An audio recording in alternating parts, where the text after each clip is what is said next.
In today's tutorial, I am going to show you exactly how to create and use construction lines in Autodesk Fusion 360 to make your 3D modeling workflow much more efficient and professional. Construction lines are an essential part of any CAD designer's toolkit because they allow you to create geometric references, define constraints, and align your model parts without interfering with the actual profiles used for extrusions or revolutions. If you have ever found yourself struggling with overlapping lines when trying to extrude a shape, then learning the correct way to handle construction geometry is going to be a complete game changer for your productivity. If this video ends up helping you out with your design project today, please make sure to hit that like and subscribe button to stay updated with more Fusion 360 tips. Alright, let's get started. The first thing you need to do is enter the sketching environment.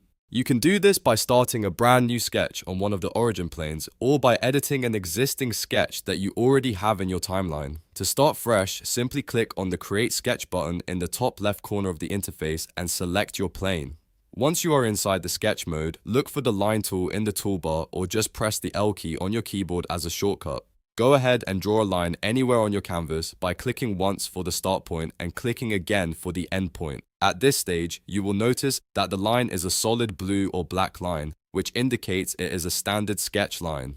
Standard lines are what Fusion 360 uses to define the edges of your 3D objects. However, we want this to be a reference line. To convert it, click directly on the line you just drew to select it. It should highlight in a blue color once selected. Now, look over to the right side of your screen where the sketch palette is located. Under the line Type section, you will see an icon that looks like a dashed line next to the word Construction. Go ahead and check that box. Alternatively, you can use the much faster keyboard shortcut by simply pressing the X key on your keyboard while the line is selected. Immediately, you will notice the visual change. The line will turn from a solid line into a dashed line. This dashed appearance is the universal CAD symbol for a construction line.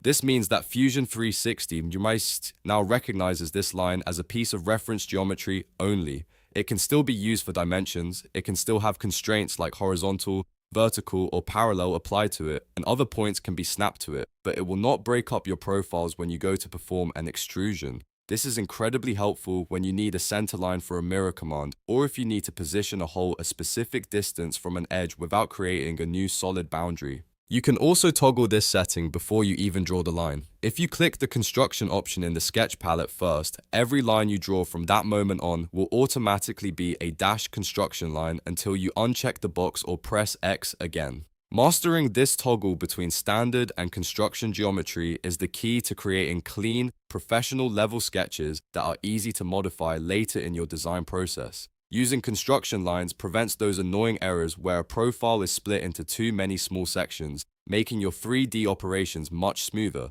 and that is really all there is to it. You have successfully learned how to create, convert, and use construction lines in Fusion 360. If you found this tutorial helpful, remember to hit that like button and subscribe for more easy-to-follow CAD guides. Thanks for watching.